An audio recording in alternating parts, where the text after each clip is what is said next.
The whole world was watching a referee walk off a plane in Miami with a valid visa, a diplomatic passport, and FIFA accreditation for the biggest tournament on the planet. And America sent him home. No explanation, no appeal, no second chance.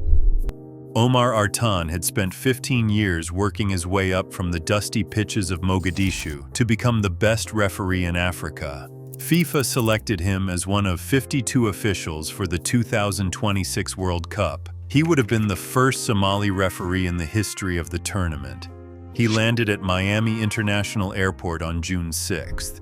U.S. Customs detained him for hours, questioned him about alleged links to a militant group. He denied everything. They put him on a plane back to Somalia anyway.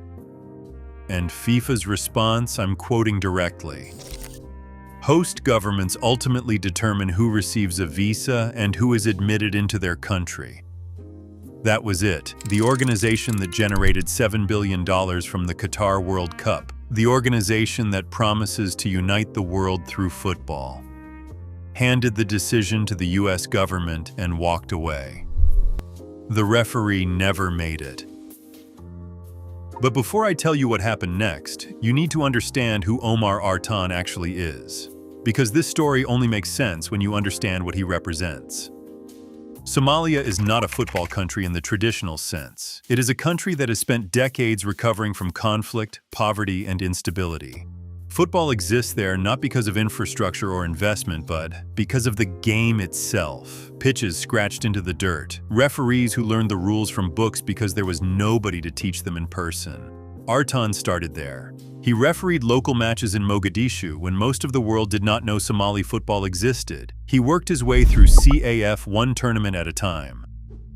In 2024, he became the first Somali referee to officiate at the Africa Cup of Nations. In 2025, FIFA named him the best referee in Africa, and then they selected him for the World Cup. In Somalia, that news was treated like a national achievement. Because it was. A country overlooked and dismissed for decades had produced someone good enough to stand on the biggest stage in football. That is who America decided was too dangerous to let in. Now here is what makes this worse, and this is the part FIFA does not want you to focus on. Before the United States was awarded this World Cup, FIFA received a formal written guarantee from the US government. A legal assurance, in their own words, that eligible athletes, officials, and fans from all countries around the world would be able to attend. Somalia is on Donald Trump's travel ban list, a list of 39 countries whose citizens face severe restrictions entering the United States. And FIFA knew this when they awarded the tournament. They knew about the travel ban, they knew about Trump's immigration policies. They awarded the World Cup to the United States anyway, and trusted that a piece of paper would be enough. It was not enough for Omar Artan, and he was not alone. Iran had 15 officials denied visas. Ghana's federation could not get their own people into Los Angeles. FIFA revoked Iran's entire fan ticket allocation. Brick after brick after brick, all in 72 hours, all building the same wall. But here is where Artan's story takes the turn nobody expected. When his plane landed in Mogadishu, thousands of people were waiting. Government officials greeted him with flowers. Fans draped him in the sky-blue Somali flag. In a city that has seen more conflict than almost anywhere on Earth, people packed into a stadium, not for a football match, but to celebrate a referee. He was hoisted onto shoulders. The crowd chanted his name. The man America said was too dangerous to enter the country came home to a reception that most World Cup players will never experience in their careers. Hillary Clinton called the decision counterproductive and terribly backward. The head of the World Health Organization said Artan had reached the summit of his profession and that milestone stood no matter what. And then UEFA did something that sent a direct message to FIFA and to the United States government without saying a single word. They appointed Artan to officiate the UEFA Super Cup, the most prestigious match in European club football. UEFA President Seferin said it clearly, football is made to connect people, and UEFA wants to show its respect to Omar and his outstanding officiating skills. FIFA said nothing.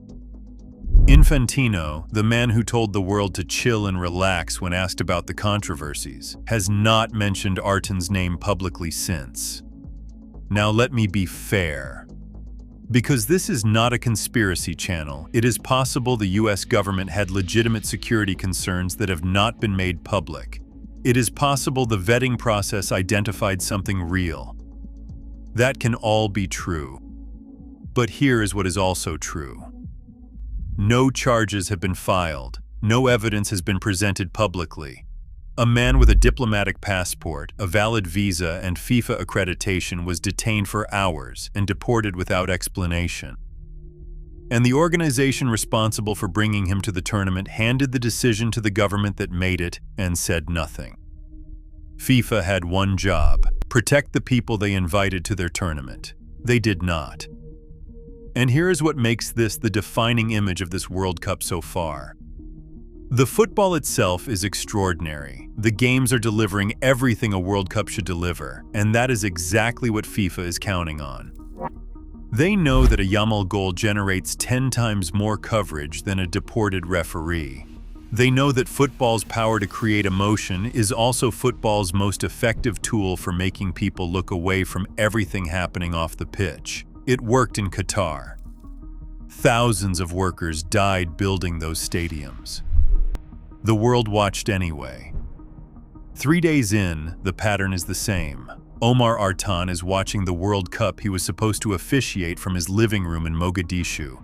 The best referee in Africa. Banned, then celebrated, then forgotten. The referee never made it. And by now, nobody's surprised. Do you think what happened to Omar Artan changes how you feel about this World Cup, or does what happens on the pitch make everything else irrelevant? Tell me in the comments.